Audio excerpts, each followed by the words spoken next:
All right, good morning. How is everyone doing today? This morning we are going to be reading chapter 5 of Brave New World by Aldous Huxley. This is not just going to be a straight reading of the words, but we are going to pause and talk about interesting vocabulary words or interesting phrases, things that could be useful to you if you're an advanced learner of English. So if you're watching this live with me, then I encourage you to ask questions in the comments, because that's what makes this video useful and interesting, are the questions that people ask while we're doing this. If you don't ask questions, then I will just occasionally pause and talk about words and phrases that I think are useful to you. Alright, so let's get started with chapter 5 of Brave New World by Aldous Huxley. By 8 o'clock, the light was failing. The loudspeakers in the tower of the Stoke Pogus Club house. What is Stoke? Is that a name? Stoke Pogus? I don't even know if I'm saying that right. Stoke Pogus. Oh, it's a village in English pronunciation. Let's see how you have to pronounce it. Poges. Stoke Poges. Stoke Poges. All right, let's try that again. By 8 o'clock, the light was failing. The loudspeakers in the tower of the Stoke Poges Club house began in a more than human tenor to announce the closing of the courses. Lenina and Henry abandoned their game and walked back towards the club. From the grounds of the Internal and External Secretion Trust came, do you know that word secrete? Secrete is when it kind of means like something is going out.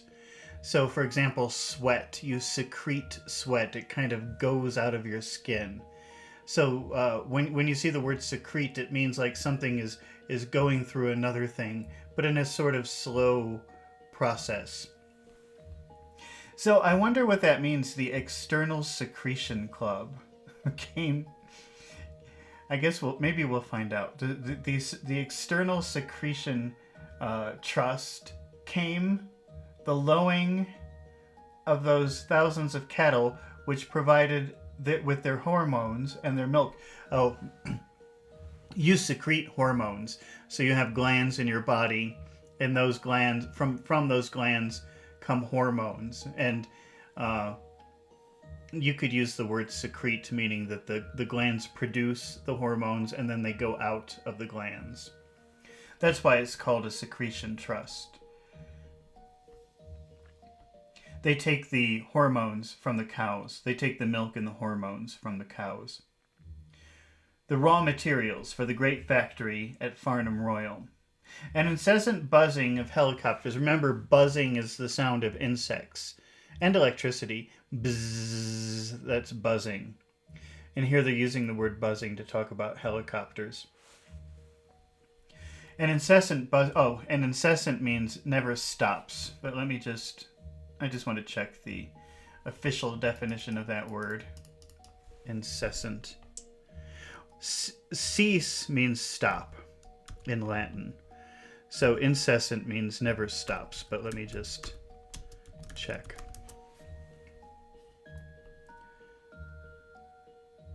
Something that continues without pause or interruption.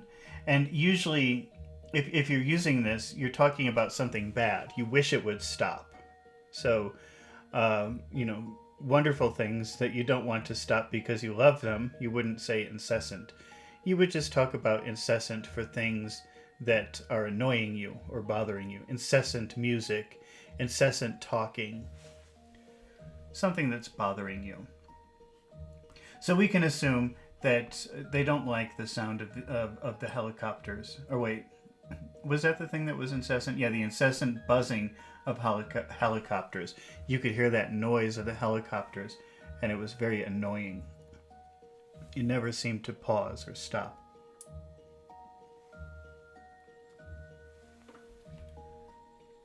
Every 2.5 minutes, a bell and the screech of whistles announce the departure of the light monorail trains. Screech is a high-pitched noise, like ee. Sorry for that noise, but that's a screech. So when he talks about the screech of whistles, of course, screech is not a nice sound. Again, it's an unpleasant sound. And so if he's talking about the screech of whistles, well, whistles can sometimes sound nice, I think, but here they're focusing on the negative sound of the whistles. The screech of whistles announced the departure of one of the light monorail trains, which carried the lower caste golfers back from their separate course to the metropolis. Lenina and Henry climbed into their machine and started off. At 800 feet, Henry slowed down the helicopter screws, and they hung for a minute or two, poised above the fading landscape. I think poise and position come from the same word. So positioned, maybe we could use the word positioned here. Positioned above the fading landscape. The forest of Burnham beaches stretched like a great pool of darkness towards the bright shore of the western sky. Crimson at the horizon. We've seen that word crimson several times. Crimson is a color red. It's a type of red. It's the color of blood. So when you hear that name crimson, you usually think of blood. And I think that's the point here. To call it red, but also associate it with the color of blood. Crimson at the horizon, the last of the sunset faded, through orange upwards into yellow, and a pale watery green. Northwards, beyond and above the trees, the internal and external secretions factory glared with a fierce electric brilliance from every window of its 20 stories. And remember, you can use the word story to mean floors of buildings. So a 4-story building has 4 floors. A 20-story building has 20 floors.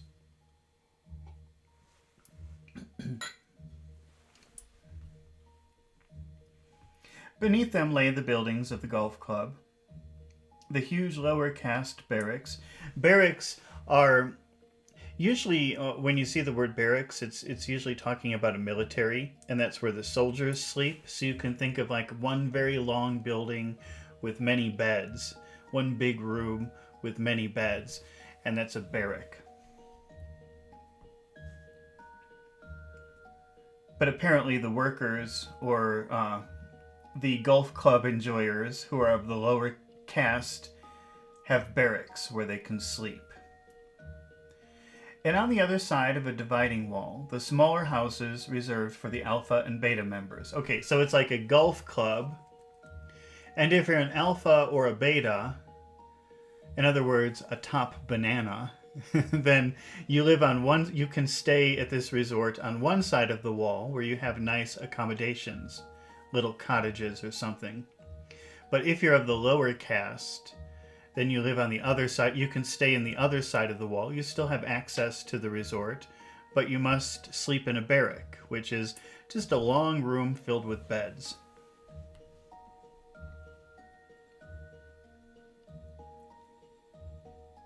The approaches to the monorail station were black, with an ant-like pullulation of lower caste activity. We have to look at that word, pullulation. I have no idea what that is. Pullulation. Never seen that before. Germinate, sprout. So it's a word used in maybe botany, talking about flowers or plants. Germinate. When you take a seed and you put it in the soil, and the seed and the soil and the water react together, I think that's germination. And sprouting is when the little thing first comes up. That's not a very good description. Let me show you a picture. Let's see. What happens?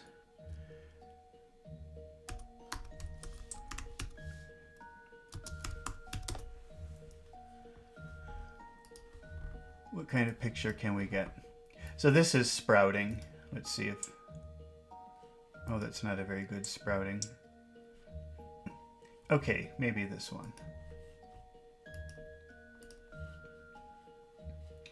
Okay, you can describe this process as sprouting, especially the very beginning part when it's just coming from the ground. You can talk about sprouting there. That's sprouting.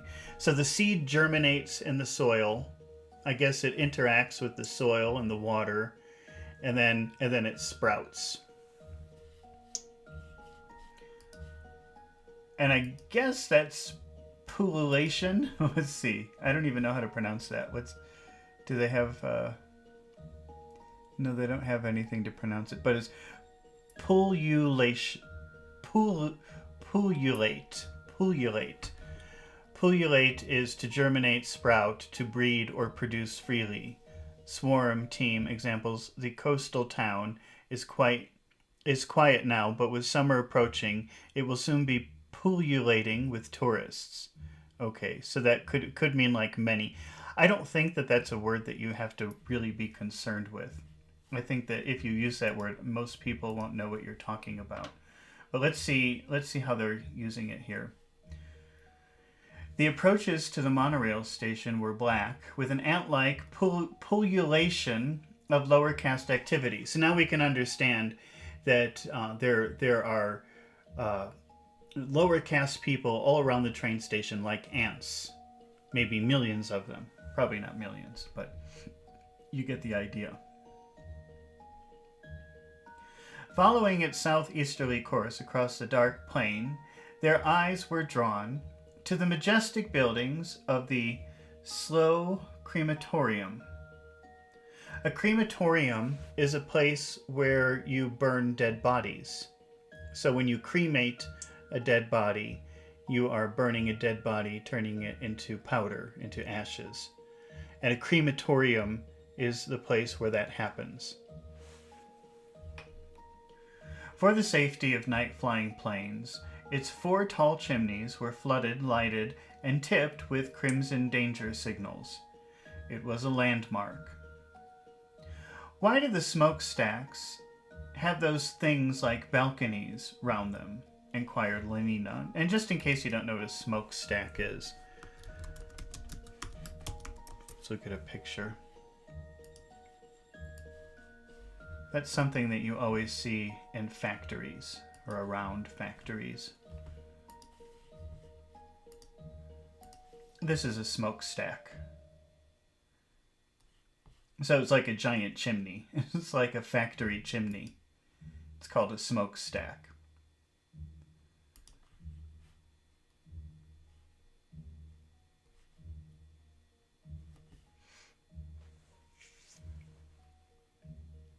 Why do the smokestacks have those things like balconies around them? I've seen that before, right? You see the smokestack, but then sometimes it has like a place where people can walk, like a balcony all around it.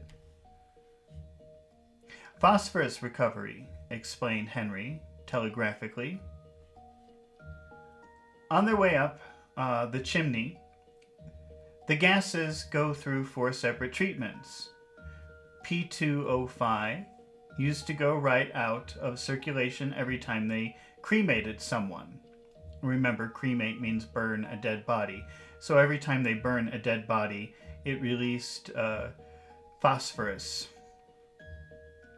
Now they recover over 98% of it, more than 1.5 kilos per adult corpse, which corpse means dead body. Which makes the best part of 400 tons of phosphorus every year from England alone. Henry spoke with a happy pride, rejoicing wholeheartedly in the achievement, as though it had been his own. Fine to think we can go on being socially useful even after we're dead, making plants grow. Lenina, meanwhile, had turned her eyes away and was looking perpendicularly towards, downwards, at the monorail station. Perpendicular. Let's look at that word, perpendicular. Let me just get it in here. Perpendicular. That has to do with direction. Like I don't remember if it means like following the same line or wait, I have to see. I have to check. I'm not sure. Let's see. Perpendicular. Werder Petrovich says, how are you? I'm fine, Werder Petrovich. How are you doing today? Perpendicular is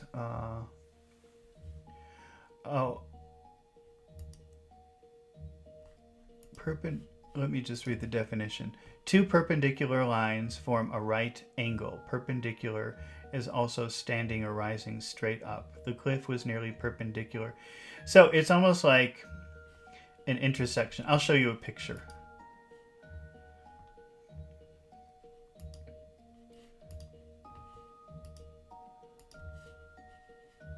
See, they show these different lines. Only you can't see the perpendicular one because my head is in the way. Okay, there, that's better.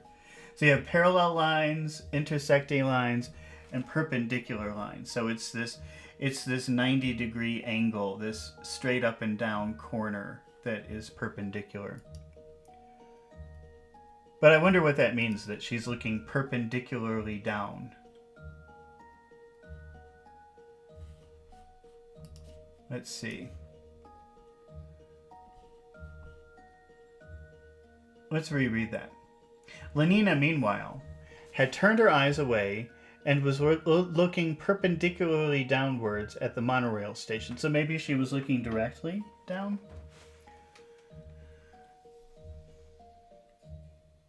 Fine, she agreed, but queer that alphas and betas won't make any more plants grow than those nasty little gammas and deltas and epsilons down there. So the alphas and betas are the top bananas. And why am I saying that today, top banana? I guess it's kind of funny.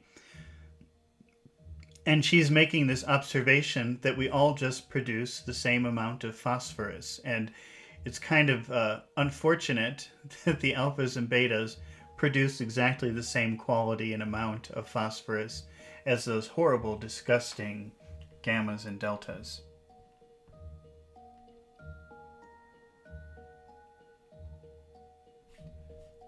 Peter Werder Petrovich is, I don't know, is that directed towards me? What's my name? My name is Ryan.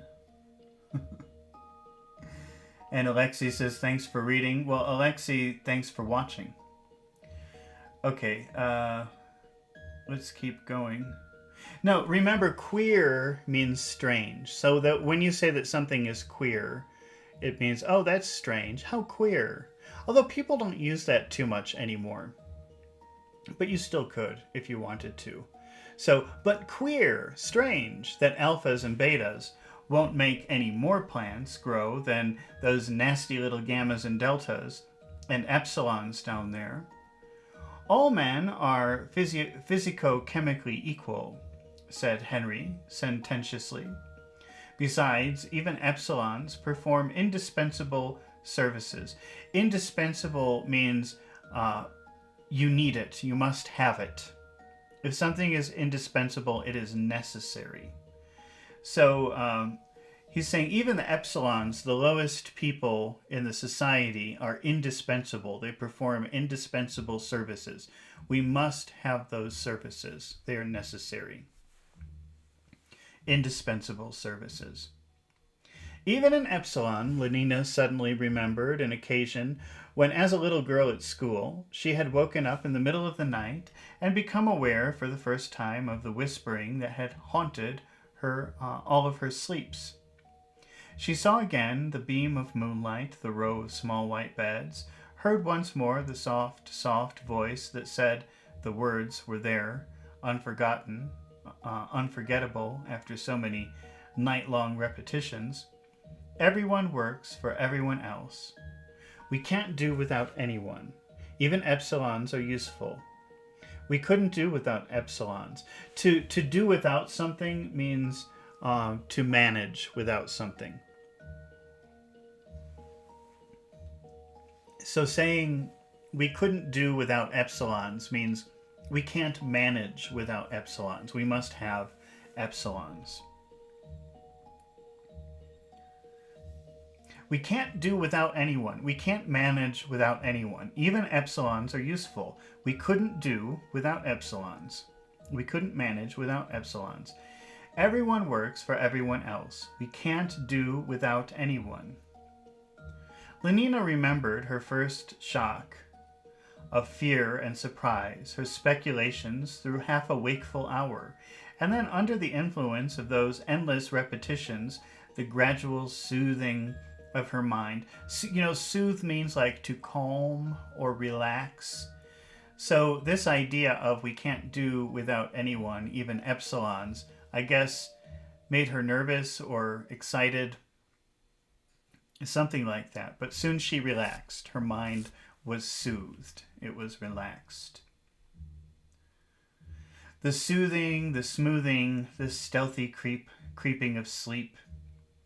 I suppose epsilons don't really mind being epsilons, she said aloud.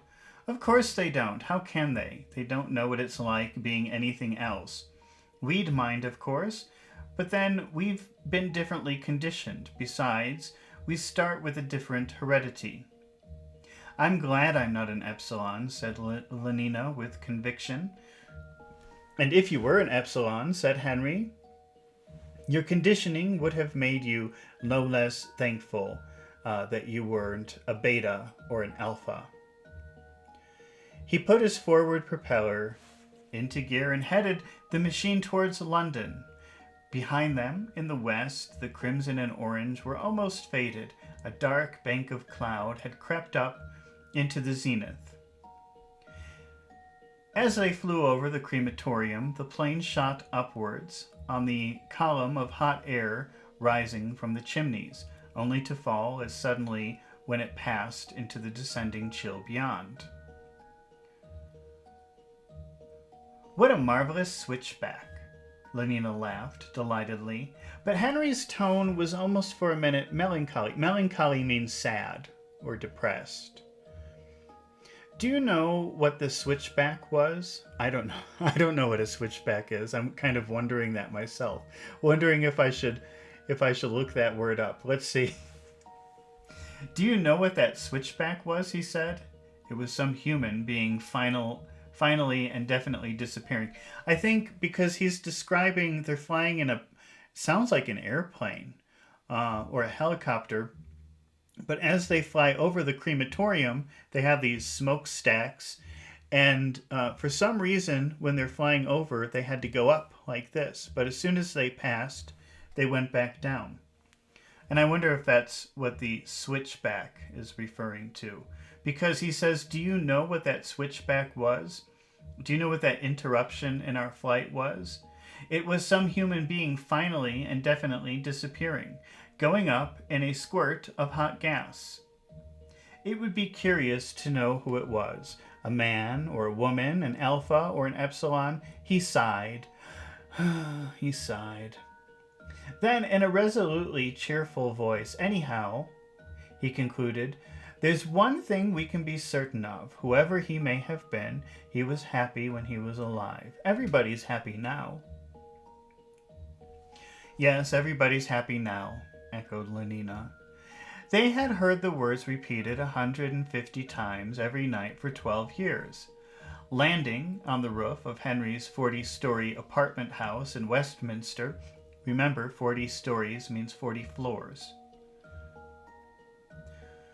They went straight down into the dining hall. There, in a loud and cheerful company, they ate an excellent meal. Soma was served with coffee.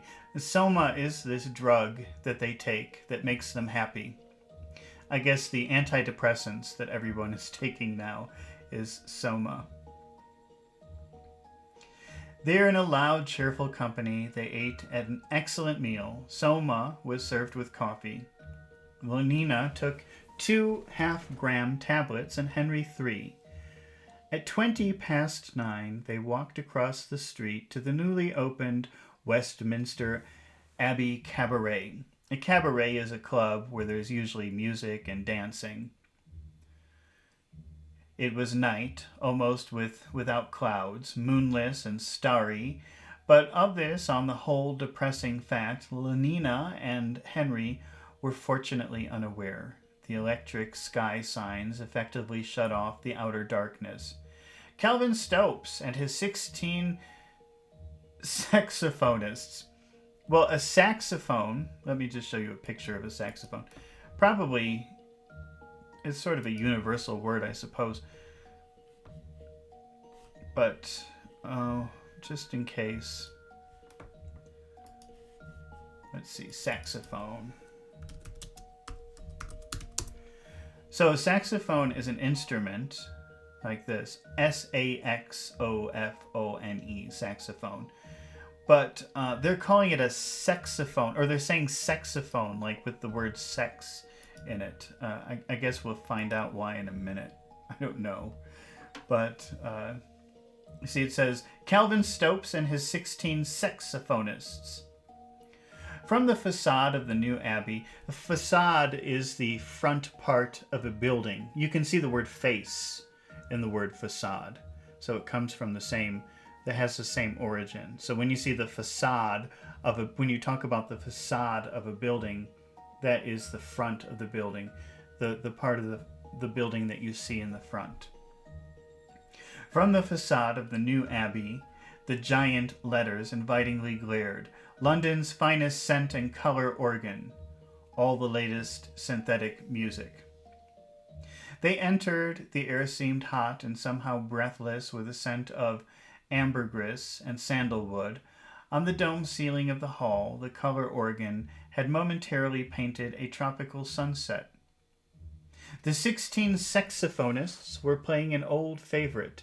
There ain't no bottle in all the world like that dear little bottle of mine.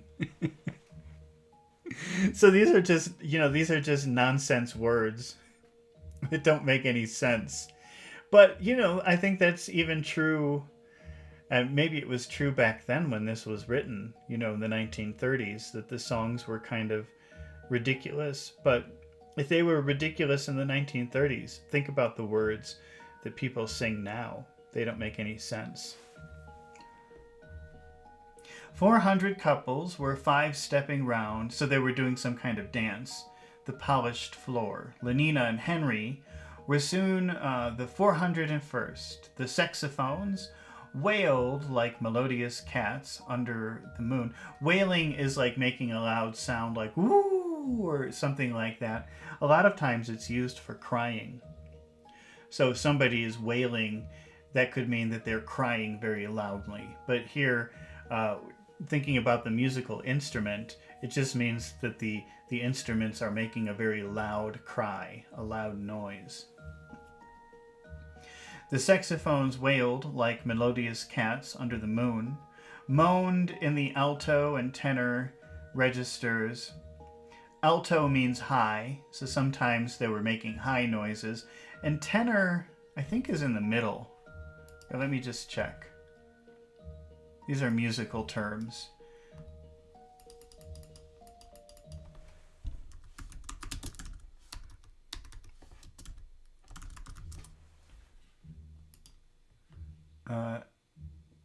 Yeah. Well, it seems alto would be high, baritone is very low, and tenor is somewhere in the middle. These are just musical terms.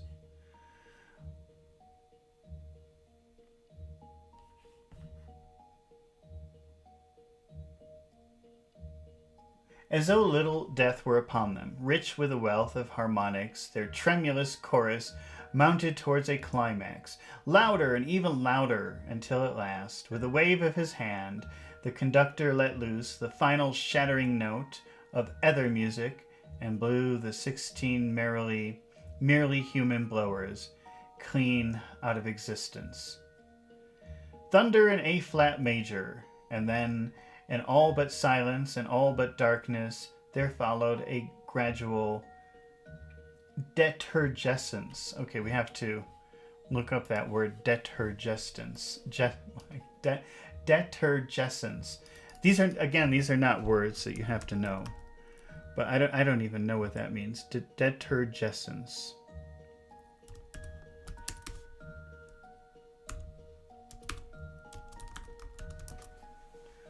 The state of relative dehydration necessary. State of relative dehydration necessary to maintain the transparency of the cornea of the eye. Oh, it's a very, very technical term. Dehydration means eliminating water. So detergescence is about the exact amount of water that's on your eye. I don't know. But how are they using it here? Let's see. In all but darkness, there followed a gradual detergescence, a drying of the eyes. I don't know. And diminuendo, sliding gradually through the quarter tones. They must be using it in some way to talk about music, but I really don't know. It's not important, though. It's definitely not an important word. Down, down to a faintly whispered dominant chord that lingered on, while the 5/4 rhythms still pulse below. He's just describing music in a very technical way, and I don't think that we need to spend a lot of time trying to analyze what that means. Charging the darkened seconds with an intense expectancy. And at last, expectancy was fulfilled. There was a sudden explosive sunrise, and simultaneously the 16 burst into song. Okay, let's read the word. So I think that the words, the lyrics of the song should be nonsense. They should just be ridiculous. Bottle of mine, it's you I've always wanted. Bottle of mine, why was I ever decanted? Skies are blue inside of you. The weather's always fine. For there ain't no bottle in all the world like that dear little bottle of mine. Wow. So this is a song, because remember, humans are no longer born inside of their mothers. They're born inside of these bottles filled with fluid. So in the normal society, maybe they would be talking about their mother. Mother of mine. But here it's bottle of mine. So it's a love song about the bottle where they were grown when they were babies. Okay. 5-stepping, so that's some kind of dance. With the other 400 round and round Westminster Abbey, Lenina and Henry were yet dancing in another world, the warm, richly colored, and infinitely friendly world of Soma holiday. So they're on drugs. They're on this drug Soma, and they're having a great time.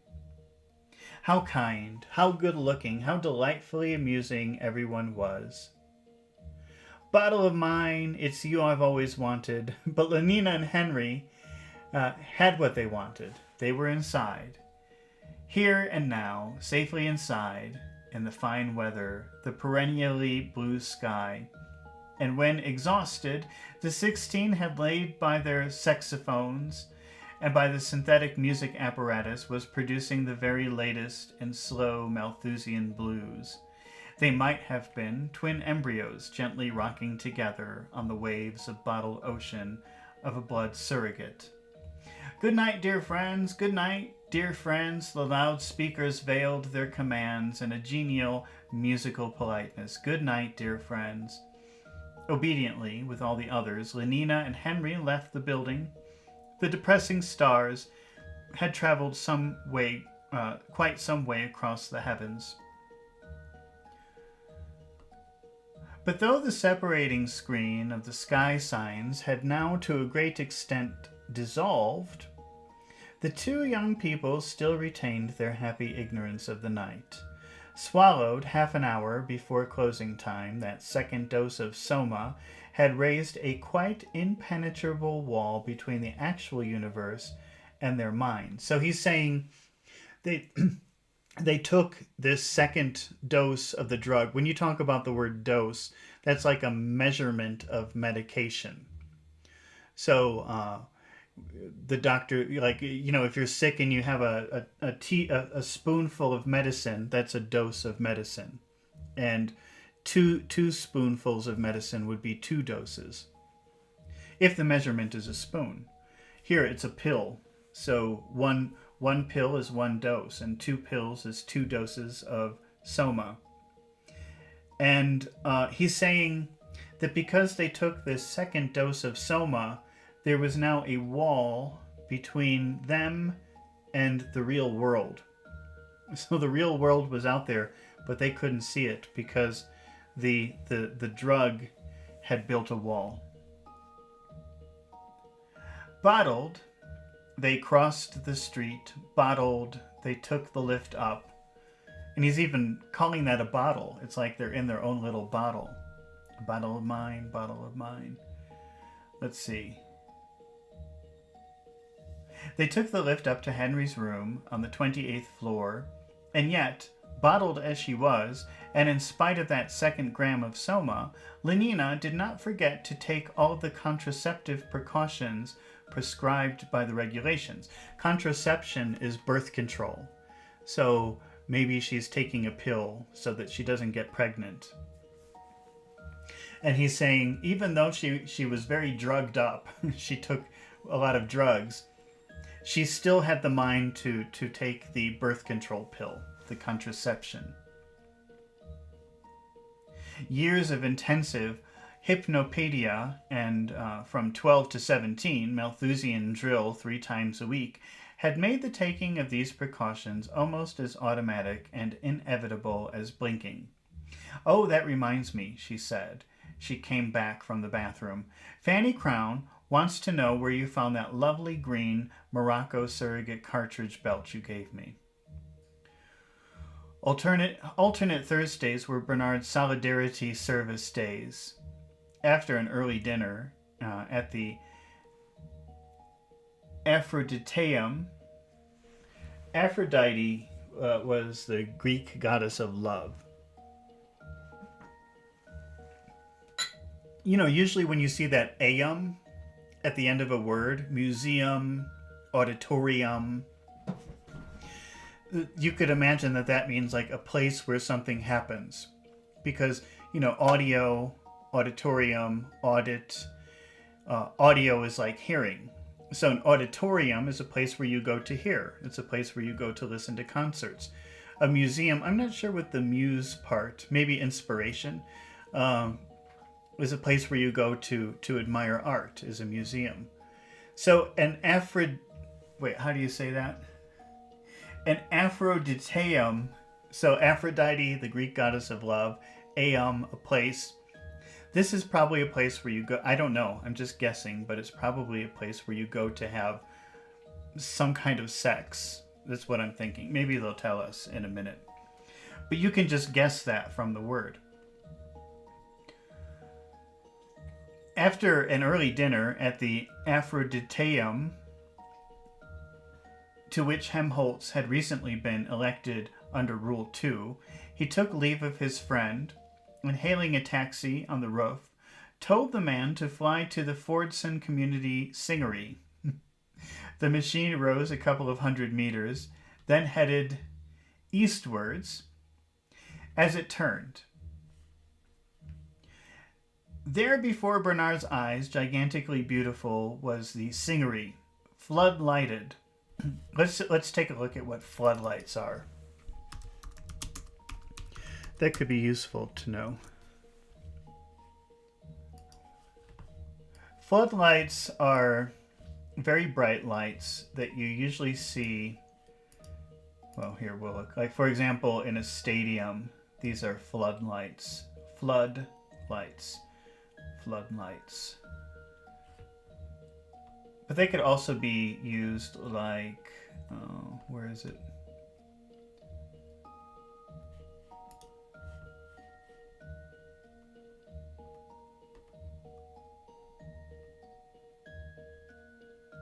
I lost my picture that I wanted to use. You can also use it maybe to light a house like this. Something like that. So it doesn't have to be like in a stadium. But floodlights are very bright lights.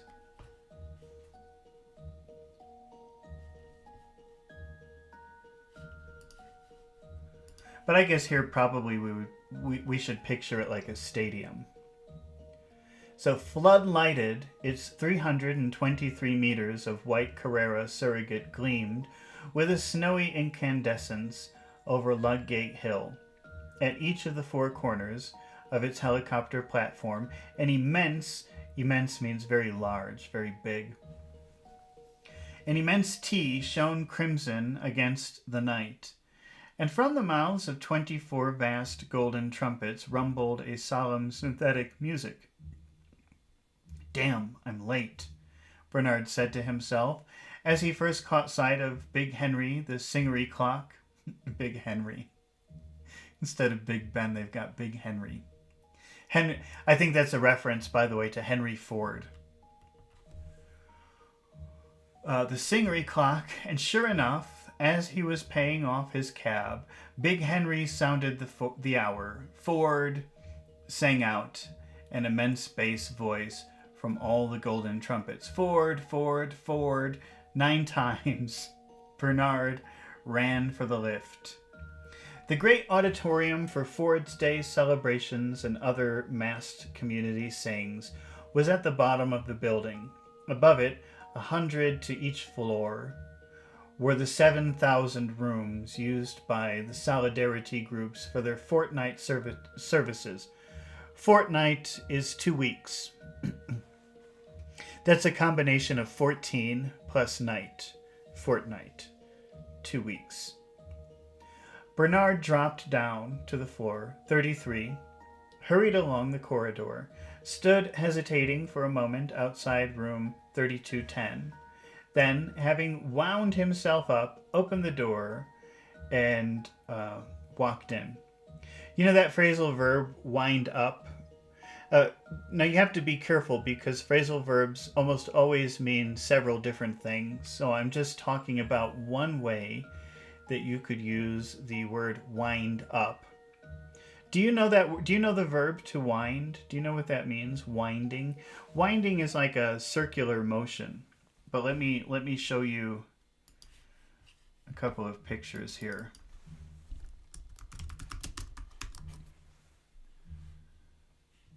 So if we look at this picture here,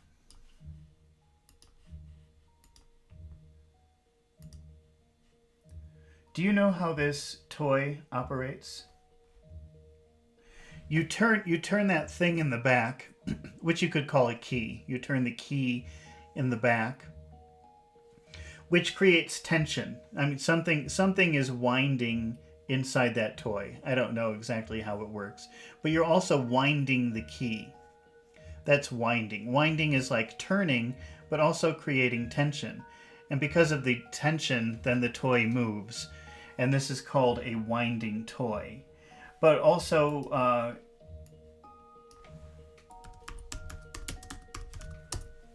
that's how a lot of watches operate, or how they used to.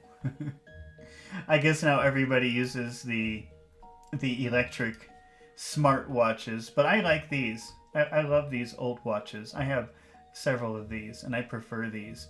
And some of them operate on a battery, but the really old ones, you have to turn a little dial, which creates tension inside the watch, and then for 2 or 3 days the watch will work, and then you have to wind it again.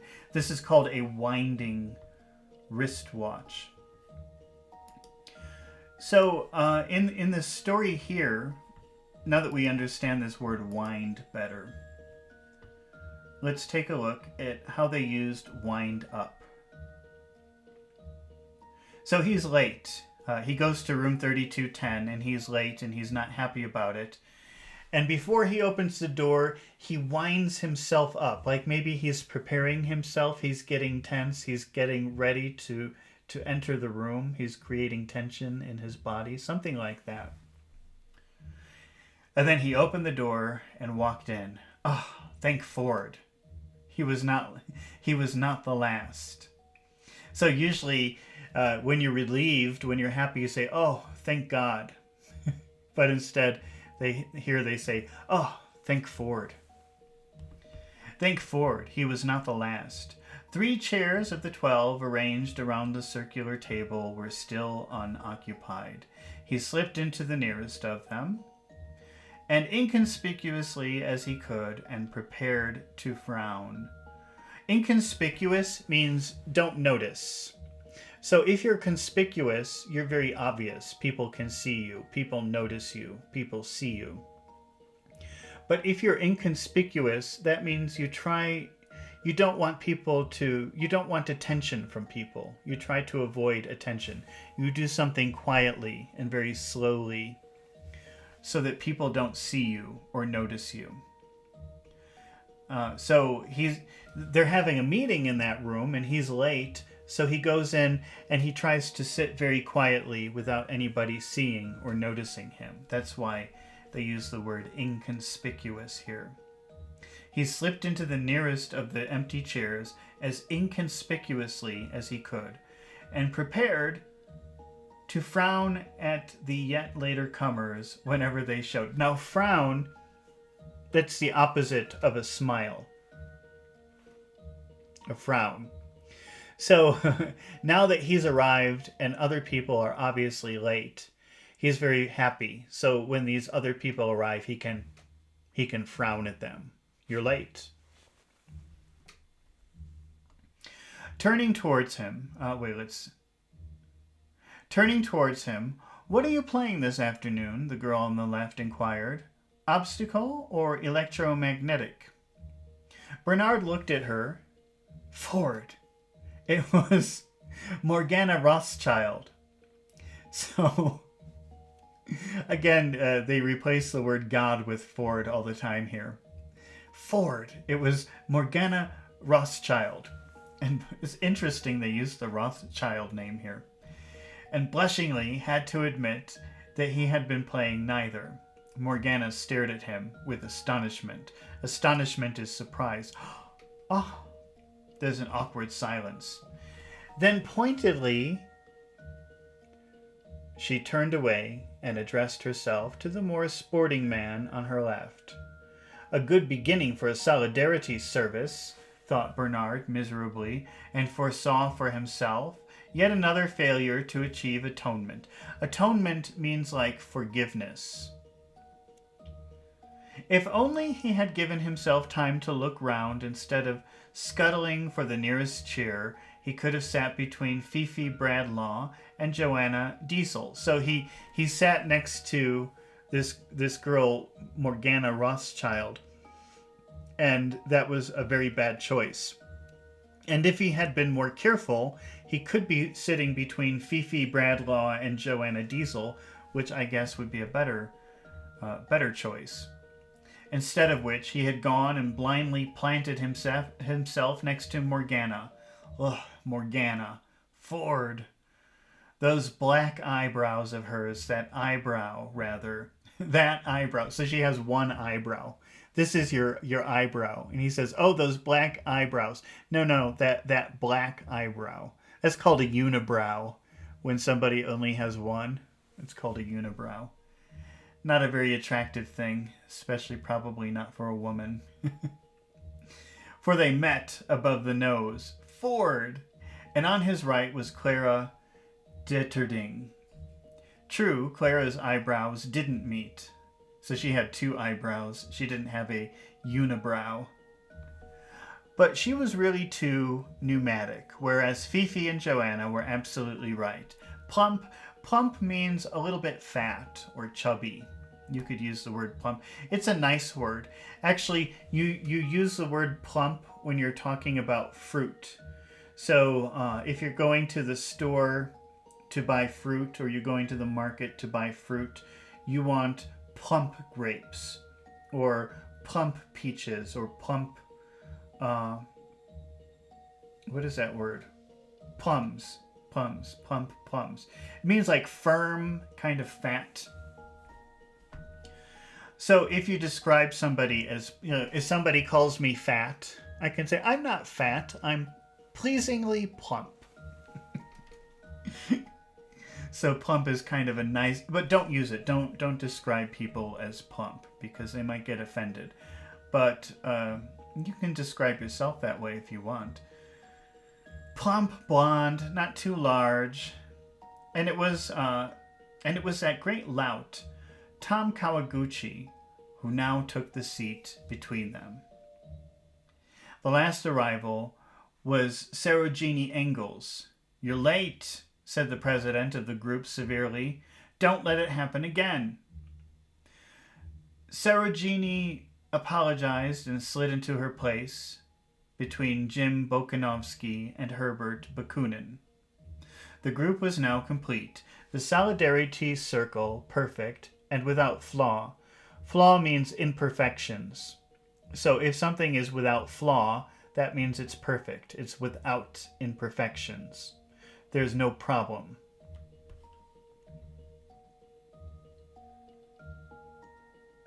Man, man, woman, man, in a ring of endless alternation between the table.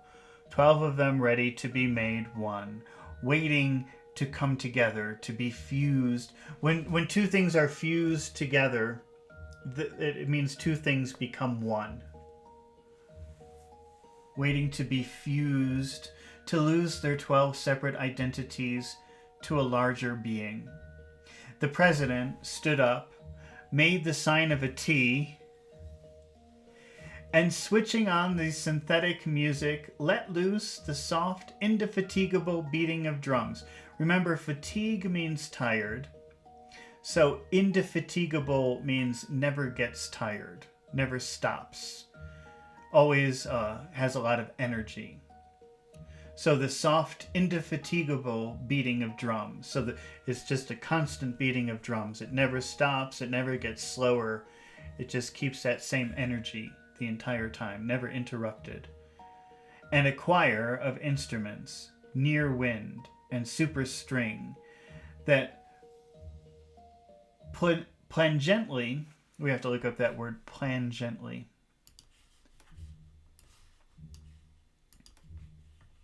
Again, this is not a word, I don't think that this is a word that you have to really be concerned about, but I just don't know what it means, plangently.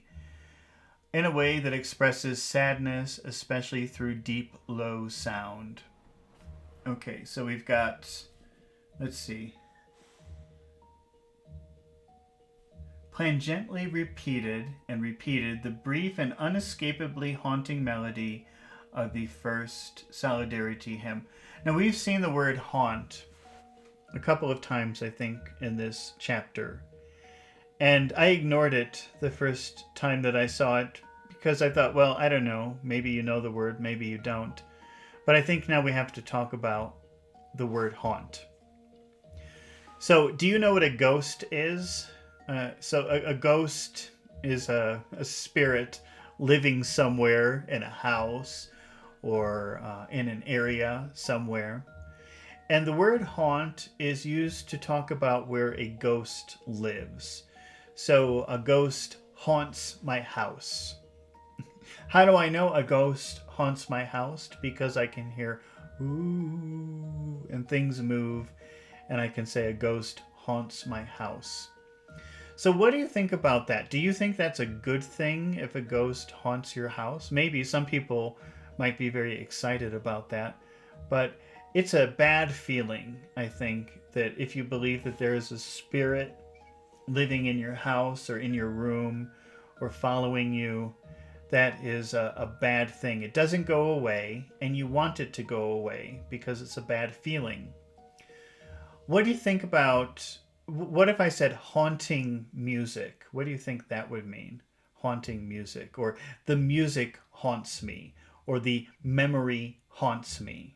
You have to think about the ghost that won't go away, that won't leave. So a haunting memory, that's a memory that follows you everywhere. You can't make it leave. And it's a bad thing, I think, if you talk about a haunting memory. Or maybe you're in love with someone and they haunt your heart. They won't go away. Haunting music could be a good thing. It could be very beautiful music. Usually sad and slow and very memorable, that you carry with you. So here, there's a haunting melody. So I imagine a song or music that is kind of sad, slow, a little scary, but also beautiful.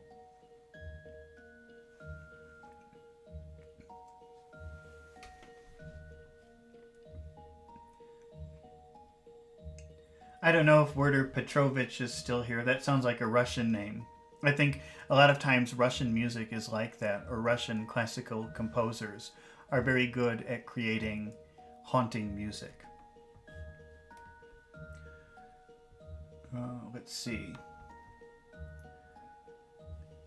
Let's go back and reread that. Plangently repeated and repeated the brief, unescapably haunting melody of the first Solidarity hymn, again and again, and it was not the air that heard the pulsing rhythm, it was the midriff, the wail, the clang of the recurring harmonies, haunted, there we go again, the harmonies haunted, not the mind, but the yearning bowels of compassion. The president made another sign of the T and sat down. The service had begun. The dedicated Soma tablets were placed in the center of the table.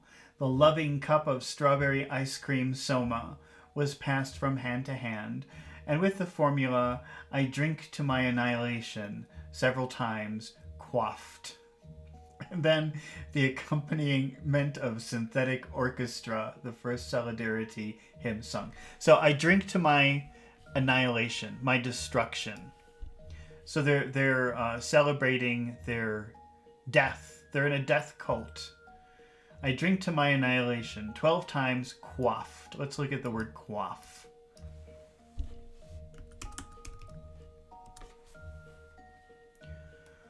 Okay, quaff is to drink something, especially an alcoholic drink, heartily. So that means like drink it very quickly and happily, enjoying it.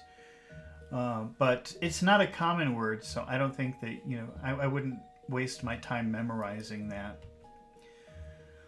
So I drink to my annihilation. 12 times quaffed. 12 times drinking? I don't know. Then, to the accompaniment of the synthetic orchestra, the first Solidarity hymn was sung. Forward we are 12, oh make us one. Like drops within the social river, oh make us now together run. And swiftly as thy shining flivver. I think that we had the word flivver before, but I forgot what it means. It's not a word that you have to really know, but flivver is a cheap car or aircraft, especially one in bad condition. Yeah, I remember we already read that, or we already looked at that word before. But again, it's not a very important word. Okay. 12 yearning stanzas. Yearning, that word yearning, it's a word that you could use. It means to want something very, very much, to want something very strongly. Right now, I yearn for some pizza. I want pizza very, very badly. That's what yearning means. That would be bad. It's 7 o'clock in the morning here. It would not be good to eat pizza at 7 o'clock in the morning. But yearning means a strong, strong desire for something. Stanza is like a grouping of words that you would find in a poem or in a music. So it could be like the phonetic grouping of words in a song, maybe. You know how songs are usually grouped, maybe 5 or 6 lines, and then another 5 or 6 lines. That would be the stanza. But let me just get a better definition of stanza. A group of lines forming a basic recurring metrical unit in a poem or a verse.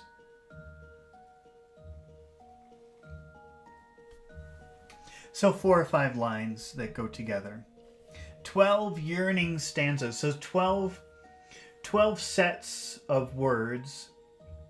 Maybe let's say 12 paragraphs. Musical paragraphs. 12 musical paragraphs. Yearning paragraphs. So there's a lot of strong desire in either the sound of the music or the words of these stanzas. And then the loving cup was passed a second time. I drink to the greater being, and now the formula. All drank. Tirelessly the music played. The drums beat. Sounds kind of fun. They're taking drugs and listening to music and having this meeting. Might be interesting. Hi, Hadi. How are you doing today? Yearning, longing. Yeah, they're similar. But to be honest, both of those words, they're not very common. They're not weird, and you could use them in modern English, but they're not so common. They're not the most common. You probably, in regular conversation, would just say, I want it really badly. Something like that. But you could say yearn. I yearn for... people might look at you a little bit funny, but you could use it. People still use it. The drums beat, the crying and clashing of the harmonies were an obsession in the melted bowels. The second solidarity hymn was sung. Come greater being, social friend, annihilating 12 in 1. So, let's see. Come greater being. So they don't call it God. I don't know what... Maybe they'll explain later what this greater being is. Oh, well, I think, earlier they were saying the 12 of us will fuse together and become one. And I think they use the word greater being. So maybe what they're trying to do is come together and become the greater being. So instead of worshiping God, they're kind of trying to create God out of their unity. I don't know. So come greater being, social friend, annihilating 12 in 1. So annihilating means destroying 12 in 1. We long to die. We want very much to die. We very badly want to die. So Hadi, you just mentioned longing, and now here we have it. You could say yearning. We yearn to die. It means the same thing. For when we end, our larger life has begun. Again, 12 stanzas. By this time, the soma had begun to work. Eyes shone, cheeks were flushed. Let me just check the word flushed here. Yeah, that's what I thought. That the cheeks were flushed means the cheeks were red. These are the cheeks, and they became very red because of the drug. The inner light of the universal benevolence broke out on every face in happy, friendly smiles. Benevolence, if you look at that word bene is a Latin word. It means good. So, benefit, when you receive a benefit, that's something good that you receive. And benevolence means giving goodness. So the inner light of universal benevolence. So you could see goodness coming out of them. Let's say, broke out on every face and happy, friendly smiles. Even Bernard felt himself a little melted when Morgana Rothschild turned and beamed at him. So I guess she's not a very nice person, but now she's taken the drug and she turns to him and she beams. She gives him a big, beautiful smile. He did his best to beam back. So he tried to give that same enthusiastic smile back to her. But the eyebrow, that black 2 in 1, alas. It was still there. He couldn't ignore it. So he tried to be nice to her, but she has one eyebrow, one big black eyebrow, and he can't get over that. He can't get past that. He couldn't ignore it. Couldn't, however hard he tried. The melting hadn't gone far enough. Perhaps if he had been sitting between Fifi and Joanna. For the third time, the loving cup went round.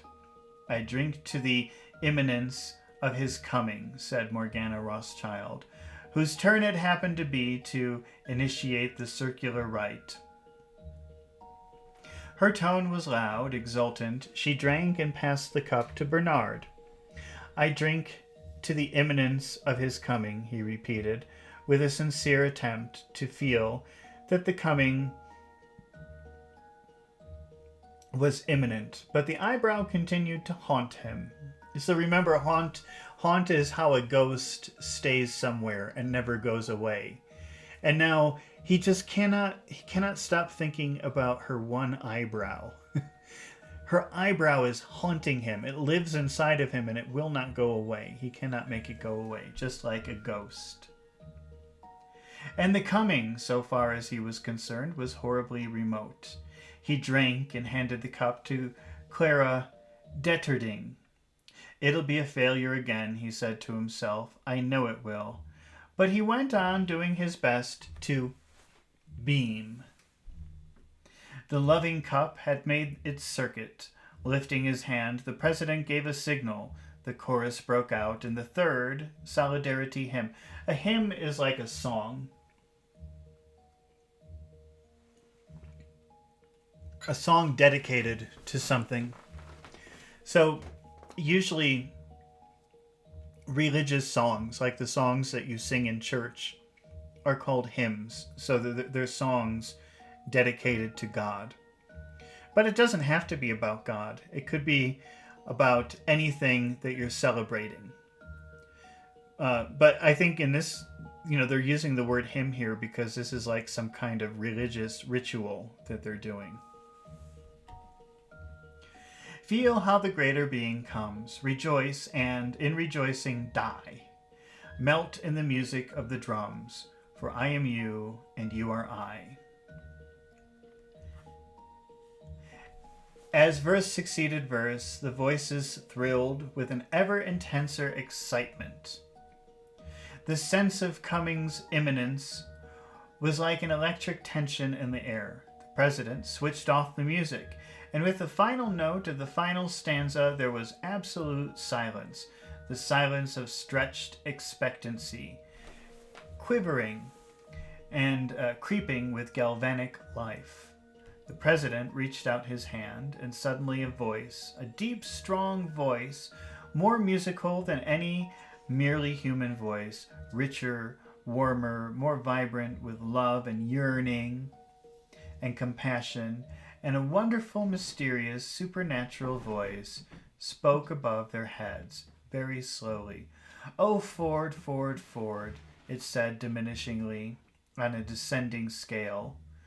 Descending means going down, so it starts high. "Oh, Ford, Ford, Ford, Ford." It said diminishingly on a descending scale, a sensation of warmth radiated thrillingly out from the solar plexus of every extremity of the body of those who listened. Solar plexus is... I'll just show you a picture.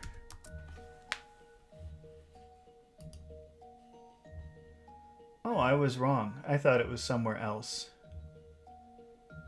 I thought it was lower, but the solar plexus is this area.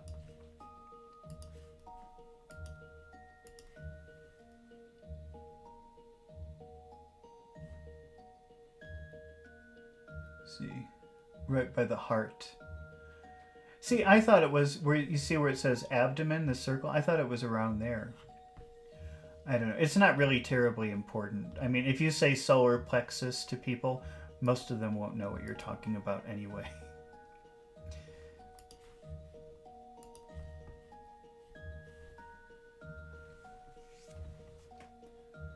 All right. Let's see. Where did we stop?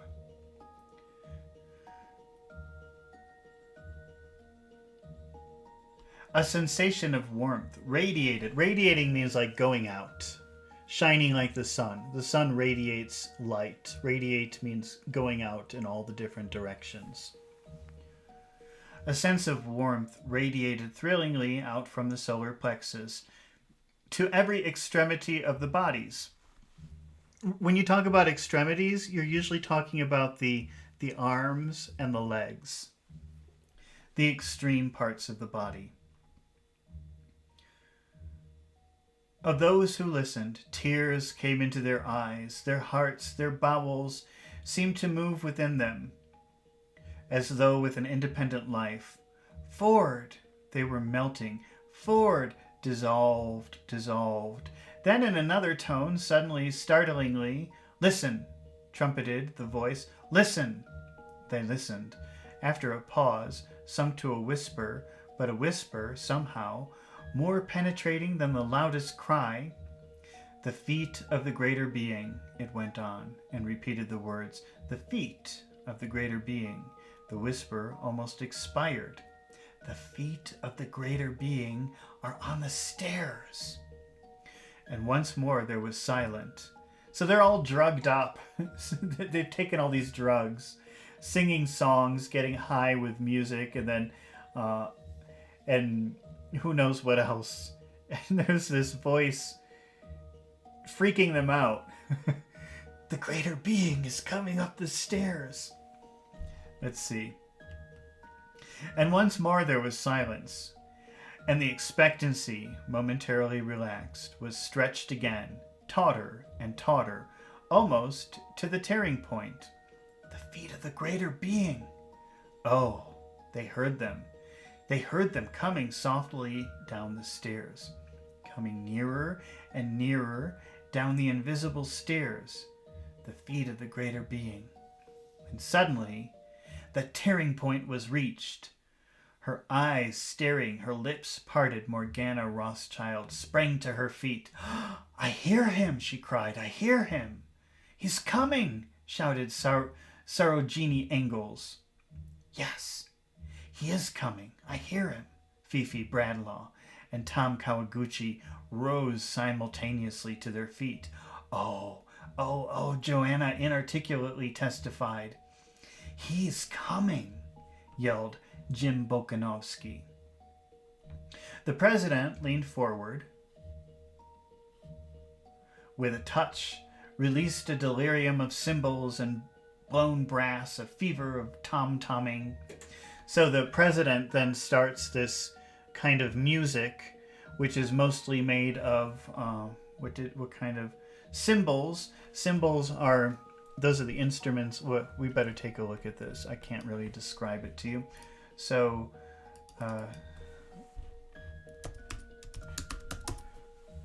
these are cymbals. So they're all worked up, going crazy, thinking that this greater being is coming down the stairs.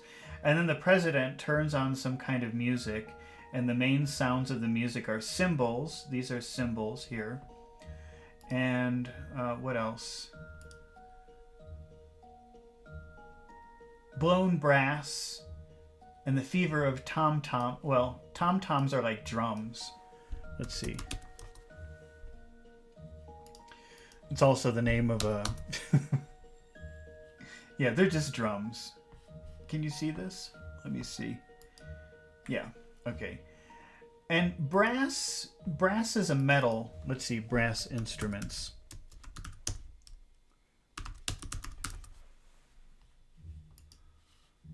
Brass is a yellow kind of metal, a gold-colored metal. And so, of course, these make very loud noises. You've got the cymbals crashing, and you've got the brass instruments playing, and you've also got the tom-tom, the drums.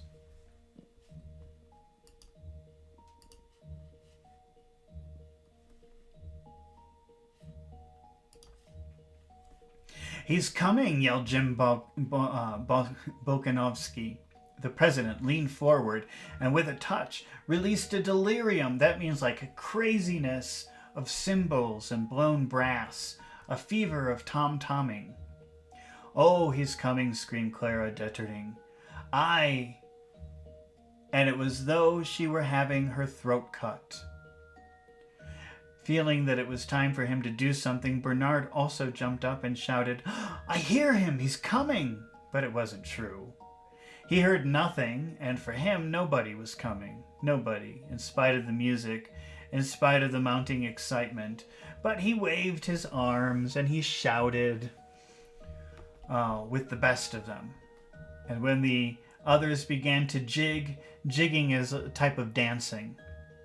When the others began to jig and stamp and shuffle, shuffling means moving around.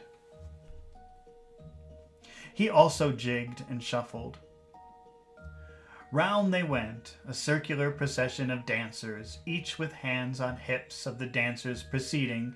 round and round, shouting in unison, stamping to the rhythm of the music with their feet, beating it out with hands. On the buttocks in front, 12 pairs of hands beating as one, 12 buttocks slappily resounding. 12 is one. 12 is one. I hear him coming. The music quickened. Faster beat, the feet faster, faster. Fell the rhythmic hands, and all at once a great synthetic bass boomed out the words which announced the approaching atonement. Atonement means like forgiveness. And the final consummation of solidarity, the coming of the 12 in one, the incarnation of the greater being. Orgy porgy, it's saying. In case you don't know, an orgy is when many people have sex together at one time. And porgy doesn't mean anything, it's just a rhyming word. Orgy porgy, it's saying, while the tom-toms continued to beat their feverish tattoo. Orgy porgy, forward and fun, kiss the girls and make them one. Boys at one with girls at peace. Orgy porgy gives release. I had no idea this book would be like this. Orgy porgy, the dancers caught up with the liturgical refrain. Orgy porgy. Oh, wait a minute.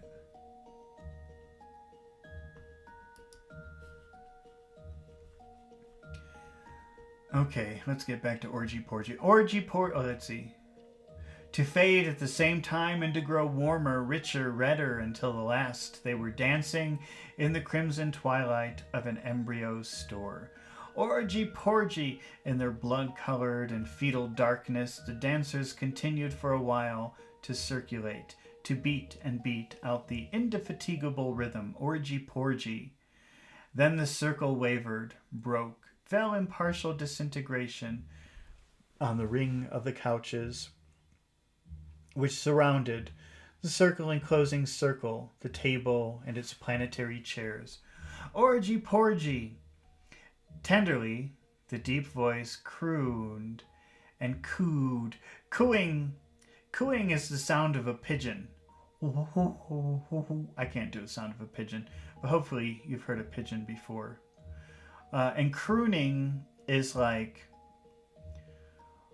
soft, deep, slow singing. So the voice crooned. The voice was singing a low, soft, deep sound and cooed. I can't do crooning, but just imagine a pigeon. I'm sorry, cooing. Just imagine the sound of a pigeon. In the red twilight, it was as though some enormous Negro dove. Negro just is it's just a Latin word which means black. Black dove. A dove is a pigeon is the kind of bird that you see in the street, and a dove is like a beautiful pigeon. I don't know if there's a difference between a dove and a pigeon. There must be. But I've never thought about it before. I'm just looking. Dove and pigeon. Pigeons and doves belong to the same family of birds, which consist of more than 300 species of birds. They share features like thick round bodies. Okay, doves are generally of a smaller stature, so they're very similar, doves and pigeons. But doves are more beautiful. Pigeons are dirty, they live in cities, and doves are all white and beautiful and represent peace. Let's see. But so that's why they're using the word dove here. But this is a Negro dove. That means a black dove. While hovering benevolently over the now prone or supine dancers. They were standing on the roof. Big Henry had just sung 11. The night was calm and warm. Wasn't it wonderful, said Fifi Bradlow. Wasn't it simply wonderful? She looked at Bernard with an expression of rapture. Rapture is like extreme happiness, very, very extreme happiness. But the rapture in which there was no trace of agitation. Agitation means like annoyance. It could be like annoyed or a little bit angry, a little bit upset. There was no trace of being annoyed or upset or angry or excitement. For to be excited is still to be unsatisfied. Hers was the calm ecstasy of achieved consummation. The peace, not of mere vacant satiety and nothingness, but of balanced life, of energies at rest and in equilibrium, a rich, living peace for the solidarity service, had given as well as taken, drawn off only to replenish. She was full, she was made perfect, she was still more than merely herself.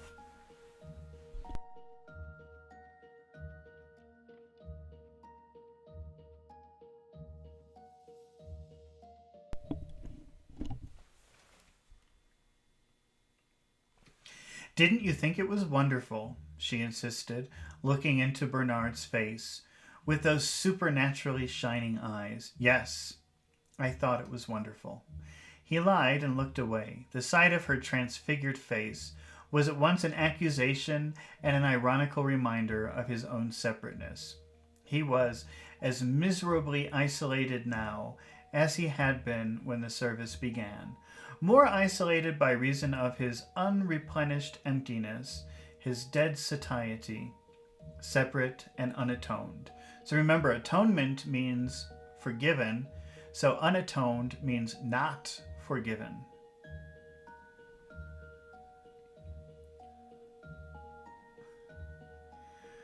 Recuerdos says, I like your coffee mug. Thank you, Recuerdos.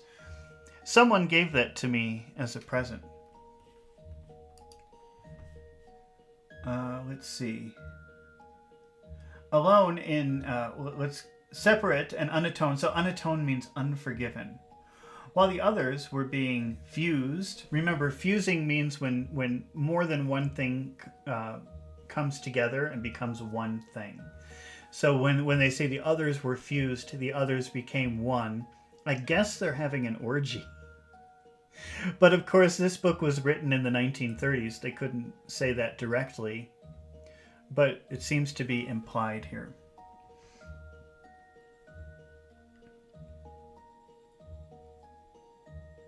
While the others were being fused into the greater being alone, even in Morgana's embrace, much more alone. Indeed, more hopelessly himself than he had ever been in his life before. He had emerged from that crimson twilight into the common electric glare, with a self-consciousness intensified to the pitch of agony. He was utterly miserable, and perhaps her shining eyes accused him. Perhaps it was his own fault. Quite wonderful, he repeated, but the only thing he could think of was Morgana's eyebrow. Okay. Well, that was chapter 5 of Brave New World by Aldous Huxley. It's getting pretty weird.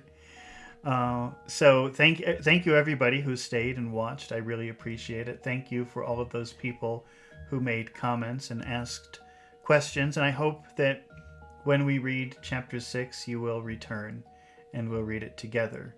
So also later today, I'm going to do a class, an advanced class on pronunciation and intonation. So that should be pretty interesting if you're interested in that. That will probably be in about, that'll probably be in about 6 or 7 hours. You'll probably all be sleeping by then. But if you're not, come and watch. All right, I'll see you next time. Goodbye.